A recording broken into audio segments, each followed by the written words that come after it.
Masih panggil Gilga Shahid teman baik, Happy Asmara takut pamali. Happy Asmara dan Gilga Shahid sudah mengumumkan kalau mereka punya hubungan asmara. Namun, Happy masih ingin menyebut Gilga sebagai teman baik tanpa ada embel-embel pacar. Alasannya karena ia takut pamali karena terlalu mengumbar soal kehidupan pribadinya sehingga memilih untuk menyebut Gilga teman baik.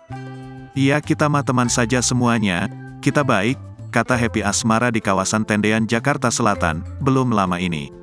"Aku takut ya, pamali kalau disebut-sebut pacar," sambungnya sembari tertawa. Namun Happy mengisyaratkan bahwa dirinya akan ada kabar baik dari dirinya bersama dengan Gilga Shahid. Entah itu di musik atau kabar baik hal lain, Happy Asmara belum mau banyak belak-belakan soal itu. "Nanti insya Allah ada berita baik gitu saja," ujarnya. "Entah dari musik atau apa," lanjut Happy.